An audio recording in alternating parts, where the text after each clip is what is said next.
Hello, Smars here. I am continuing my video series about composition in comics, composition of lettering, placement of word balloons, fonts, sound effects, and their effect on enhancing or destroying the composition of the artwork and the entire experience of comics reading. So this particular video I'm going to be talking about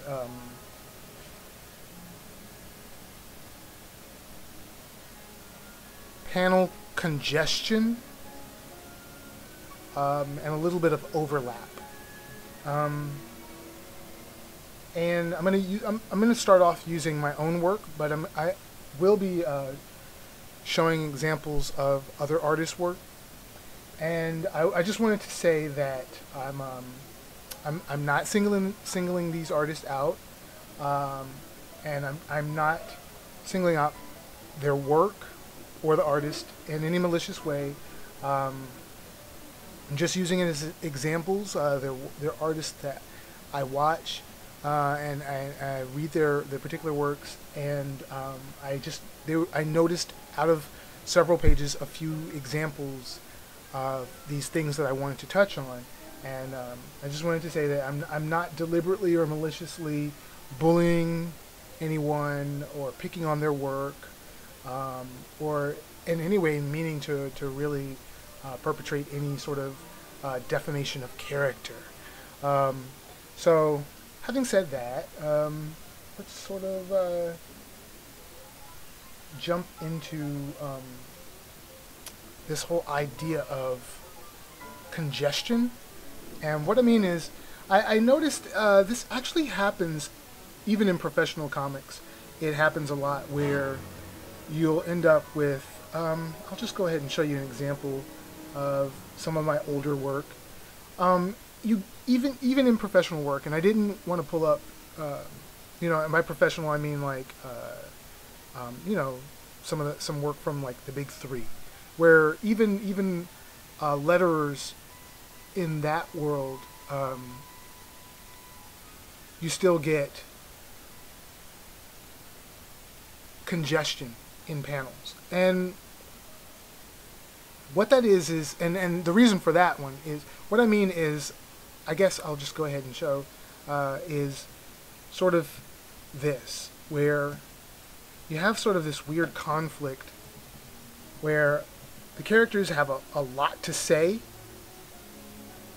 and there's really not a lot of room for them to say it in. And this is a part of panel composition. This is a part of that thing that I've been talking about, pre-lettering. And a lot of the professionals at the big three really don't get an opportunity to do the whole pre-lettering stage, because they work where the artist works completely separate from the letterer. They're usually two different people, and because of this, the artist gets a script. He reads the script. He interprets the script as images. He lays them out, and then the letterer will come in and he will fit the dialogue into the space as best as he can. And because of that, you get a lot of weird sort of comics where the dialogue is taking up 50% of the panel, and it's really rough. It really has an effect on sort of the reader experience, the reader's experience, and the immersion, and sort of the overall sort of it really affects the entire flow of the comic and the story. And this is my own personal example. But I mean, that's generally the reason why it happens in the big three or comics of that level, you know, is because of that. But then it can happen even with a person like me, where I letter my own books, but in these particular cases that I'm about to show, I pre-lettered in my thumbnails. But I mean, I lettered, you know, I did my thumbnails and I pre-lettered in my thumbnails, but then the lettering in the thumbnails didn't translate to the way that things were going to work out in the final art. You know, like, this more than likely looked a little bit better. It was probably smaller because, you know, my handwriting is going to be smaller, and so my word balloons are going to be placed differently. And so it's definitely something that has to be thought about, and it's one of the reasons why I talk about pre-lettering. It's good to pre-letter directly on, like, on the penciled work that's going to be the finished work. That way, like, say for instance with this panel, it's really stuffy. It's really stuffy. This panel here. If I had pre-lettered it, I probably would have put the word balloon somewhere up here, and it takes up a little less space. Now, it doesn't really interfere too much with the character. There's a little interference here, but it's just how stuffy and weird this word balloon is, just kind of plopped right here in the picture. Whereas if it had been up here in the corner a little bit, it would have worked. Now, I'll honestly say another aspect, another problem with this is fonts. You know, make sure that you have a good font size. It's readable. You know, you want a readable font size, but you don't want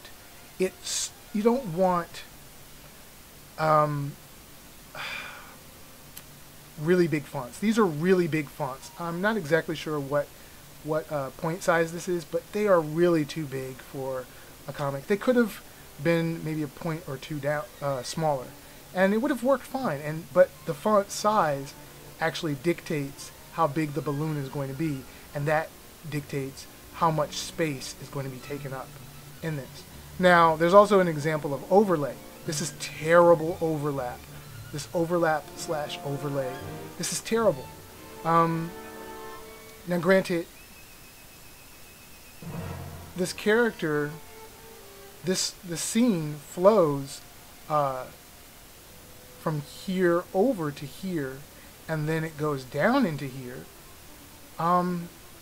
It's still not good that this balloon plops up into here, unless maybe if it was an instance where this character was cutting off this character, like he started speaking and then it was, you know, he cuts him off. Then I could see, you know, maybe a little overlap. But even in that case, I mean, it might be better to just have the bit of interrupting dialogue in the actual panel along with the first character's dialogue. But this is just obnoxious that it really spills over into the previous panel, and the reason was so much dialogue. Really, there's just way too much dialogue right in here for this tiny little panel, because not only is this guy saying something, but this character is saying something. She's also saying something. And so it's just, again, font choice, the size of the fonts dictating how big the word balloon is, and then me realizing, oh man, I can't fit that in like it was in the thumbnails.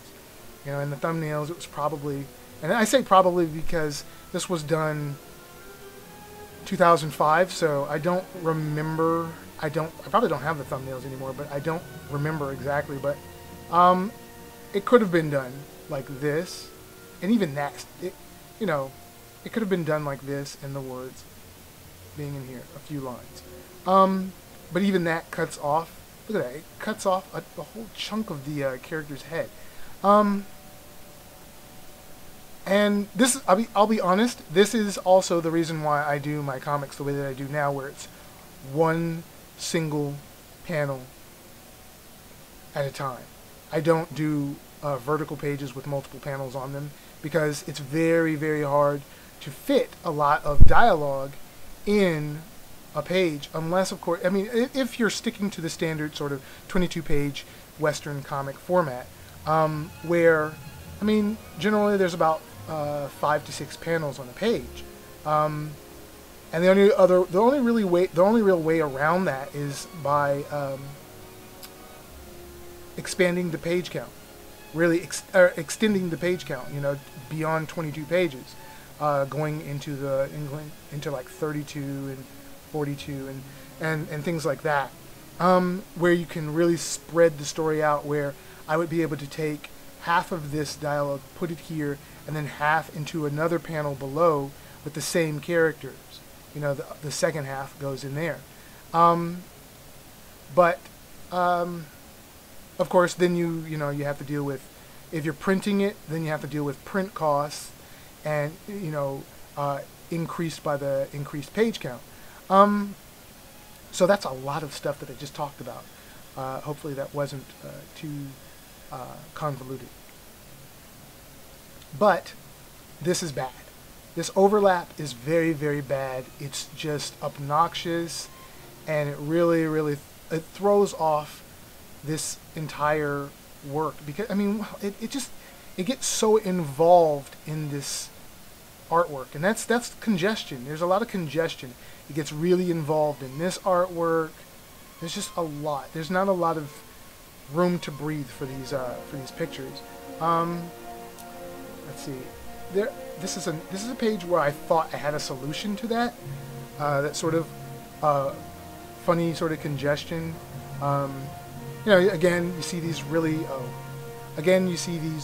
really big word balloons, big font being used, cutting off the tops of some of the characters' heads.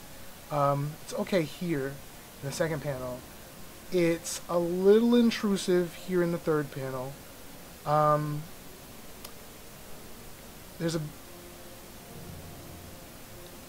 here, it's a little odd, but this is the big problem right in here. In this last panel, this is ridiculous. What I thought of doing was I took the head of the character and I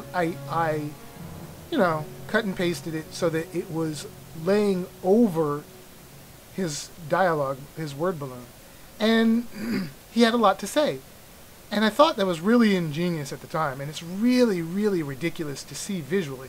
It's one of those things that can break immersion, because a reader is going to look at that and they're going to go, what is going on here? That's weird. That's really, really weird. And it's just, all of this could have benefited from pre-penciling, like pre-lettering during the penciling stage. Me setting up exactly what was going on, and then I would have determined that, well, maybe the characters were saying too much. I either could have reduced the amount of dialogue that they had going on there, modified it, or just, again, extended the page count. Honestly, I don't believe anymore. I did at the time. I sort of believed in a specific page count to sort of regulate the sort of cover price. Page count sort of determines cover price most times, or at least it's certainly a major factor in cover price. And one of the ways for me to regulate it was by regulating my page count. Whereas prior to this series, I would do like a 50-page comic book, no problem. As long as I got the story told, and it didn't matter how many pages it took. But with this one, excuse me. With this one, I decided to stick to the sort of 22-page format, and I paid for it a lot. And with these very ugly sort of intrusive word balloons that just sort of destroy any effort put into the artwork whatsoever. And it's just something to look out for. Again, this is another example where characters had a lot to say, and in this particular panel, I overlaid the head into the word balloon. It's a little less obnoxious than the last one, but it still has this weird effect because the character that's speaking is not the character that's overlapping this word balloon. The character that's speaking is all the way over here. And so it just sort of ruins, it breaks immersion. It ruins the way, the flow of the story, the way that things work, and you just have to be really careful not to ruin ruin a good page or a good panel with too much dialogue and sort of this sort of congestion of the panel. Here, again, characters talking a lot of dialogue that really could have been spread out. Probably, I would say now, this dialogue, it could have been spread out over about 3 pages.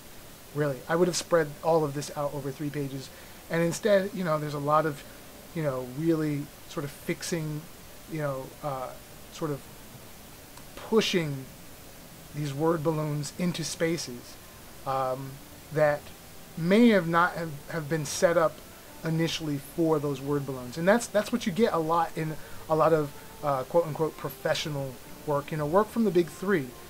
You get a lot of sort of finding a place for the word balloons to go in this so that they work with the art, and even that itself is an art form. I really respect professional letterers for really finding a way to do that. They have to work with what they have, and it's one of those things where, like here, this is a very problematic panel. These word balloons, look at how much it overlaps that character. It's overlapping this character. There are too many things being said with really, really big word balloons. There's a lot of overlap, and even here, there's some weird sort of. I don't necessarily like this overlap. I shouldn't. I keep saying overlap, but I mean congestion. It's congested. It's not overlap. This one is This one is overlap, definitely. But this one is more. It's congestion. It's really congested. This is already a very claustrophobic panel. These faces really close. It's supposed to be a little bit more intimate. A panel. It's a very intimate sort of scene. In a sense that this character has feelings for this character. She kind of knows it, so she's getting really close into his personal space on purpose. But the word balloons really they really break this effect, I think, personally. They create too much intensity on the panel. It's too claustrophobic instead of just these characters. And honestly, I think now it could have just been a silent panel and then a duplication of this panel here with them saying this. It could have worked. It would have worked. Let's see. Is this an example also? This is maybe an example also. Yeah, this is sort of an example of, again, congestion. This is some congestion here. There's a lot going on. It's very dangerous how close to the edge this word balloon is, and it was sort of being dictated by the art, and so you have this sort of problem, where it's just congested. It's all just, it's terrible. It's all just sort of fighting each other, and you don't want your work to, you don't want your artwork and your dialogue to fight. You want them to work harmoniously. You want them to work together. This is a very congested panel. It's so congested that this character is being almost pushed out of frame. Even though it was built where she's at the edge, it just with this word balloon in it, it further pushes her out of the frame. It just really looks forceful, and it's just it's terrible. It's terrible composition. It's terrible construction, panel construction. And this is me being really critical of my old work, very self-critical. But honestly, sometimes you have to be very self-critical so that you can push forward and progress as an artist. Even this, I mean, it's just too much. It's just too many word balloons, and this is a terrible instance. I said incidents before. I meant instance. of not only congestion but overlap.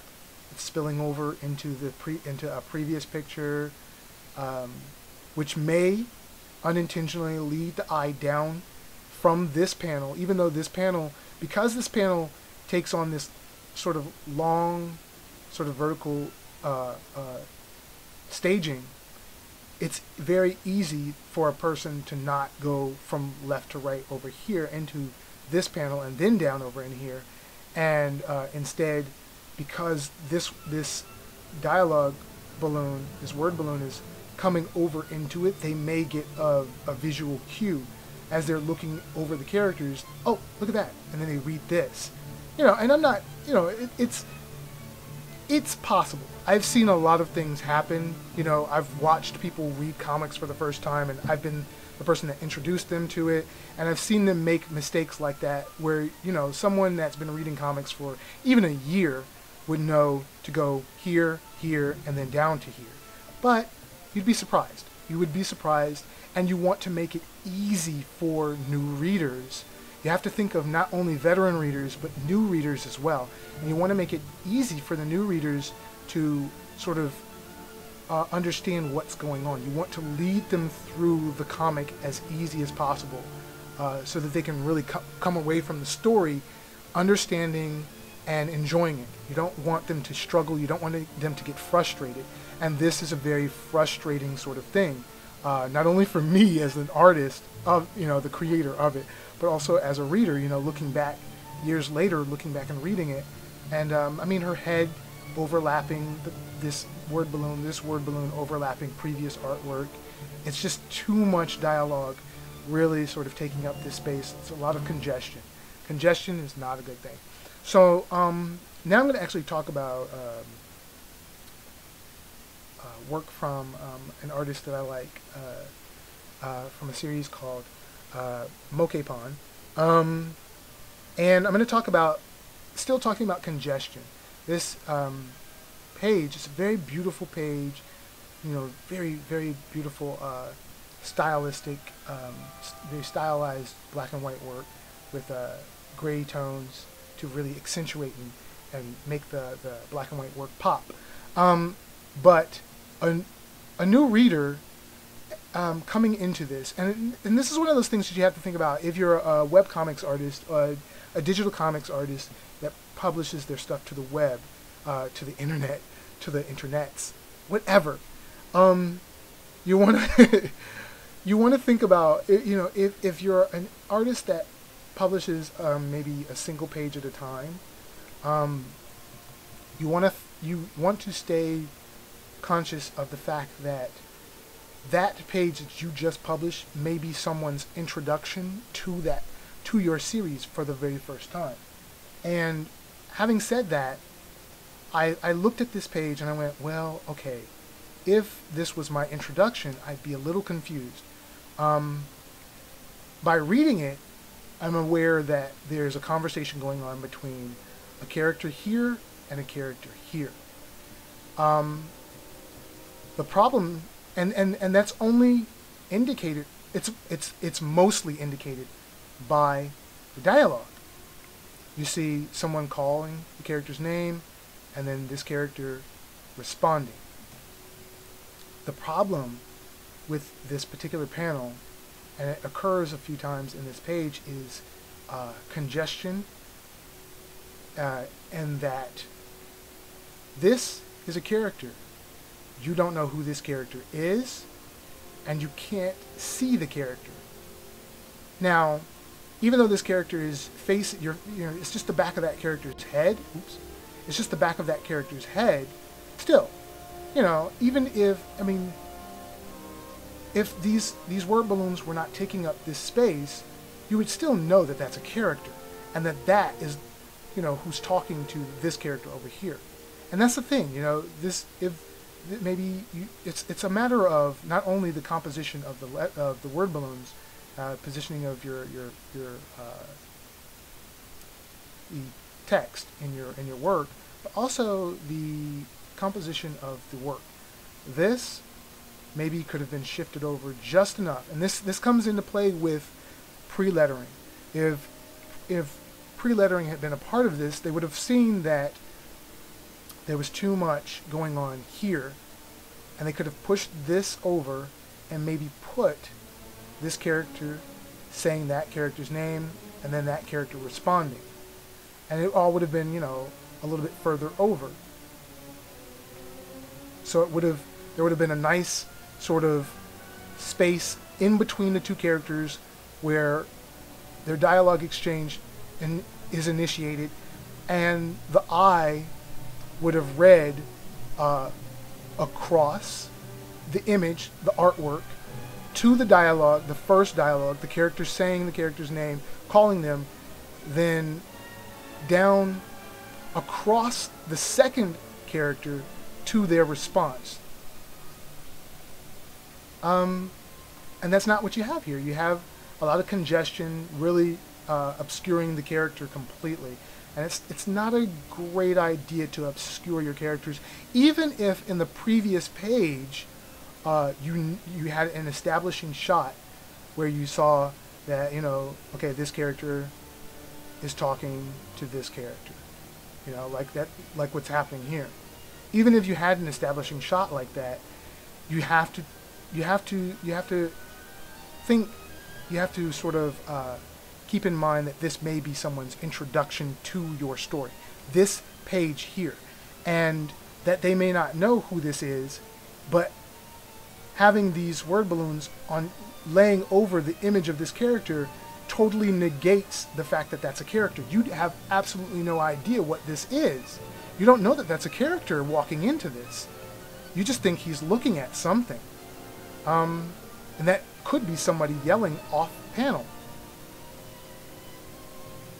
So I won't really talk too much about this sort of overlap, but it does sort of create a conflict in the flow.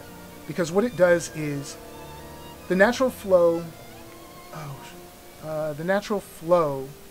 on, I could just do this. Erase.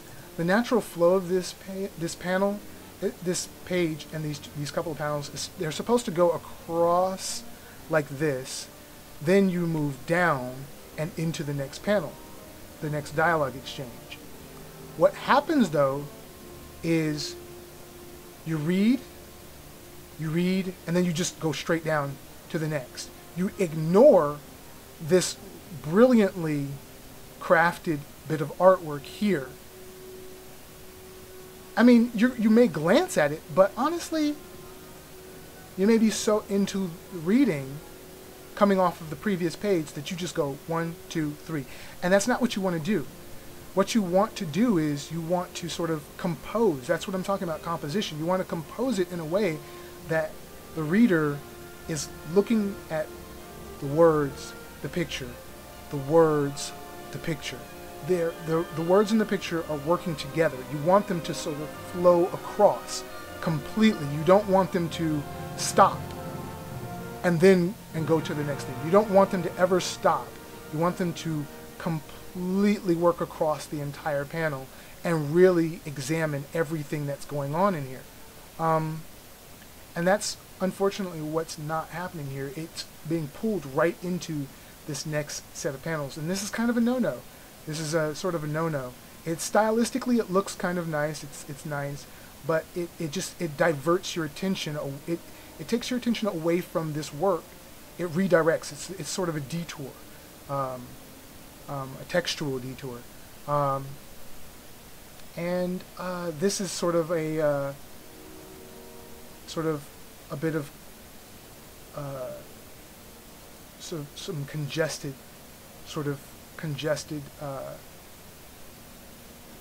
dialogue going on in here, where really I think this is sort of a case where it looks like the word balloons were sort of done along with the artwork, where they knew what the characters were going to say. They had a script already written out, so they knew what the characters were going to say.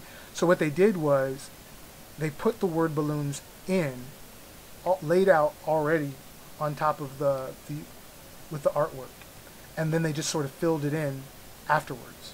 And this is the problem that arises from doing that, is that space. Look at all the space around your fonts. There's a lot of space around the fonts. What this does is it creates this congestion, and it's obscuring artwork. It's obscuring artwork. Now, this one is actually a little bit better than, say, this one, and certainly this one up here. But again, it's just a matter of, you know, creating harmony. You have to think about every aspect, you know, artwork, word balloon position, and the fonts, you know, font size. All of this kind of works in conjunction, you know, it's all working together. So the last thing that I'm going to talk about is one last bit of sort of congestion and obscuring. In the previous panel, we have this character here showing up. But then, in the next panel, this character is obscured by this character, or rather, this character's dialogue. Actually, that's actually a good point. I wasn't exactly sure which character was speaking, except for the fact that his mouth was open. That's the only reason I thought maybe it was this character, but it could easily have been this character speaking. A better positioning for that dialogue bubble would have been not only up here, but then having a tail that came somewhere near this character to indicate which character was actually speaking. It's not enough to just have mouths being open, because they could be smiling, laughing, they could be doing anything. Some people just have their mouths hanging open when listening to someone else speak. It's not enough to have just visual indicators here, but to also have visual indicators here. That this tail is a very integral part of the comics experience. It's a pointer. It points to which character is speaking. And in this case, it's really pointing to the wrong character first. The order of these characters maybe could be changed, or the order of this balloon. My reasoning for changing the order of that balloon is it's obscuring this character completely. You don't know that this is a character at all. It just looks like designs. It just looks like a series of designs. I did create a solution to that, and let me show. It's right here. I simply repositioned not only the balloon, but I looked at one other problem that this page was having. This panel, there's a lot of negative space right here. You really have to, you have to be conscious of balance. There's a lot of negative space here, and how this could have worked in the favor of this panel is by taking that negative space and putting it at the top of this panel set, this trio of panels, having that negative space at the top, and it would have given them enough space to sort of put a word balloon up there and have the character speaking. You see? And so, I mean, it's all about composition. There are many factors, there are many different aspects of composition, all working at the same time to make a healthy comic book, a healthy reading experience for readers, and just to create a good, solid flow.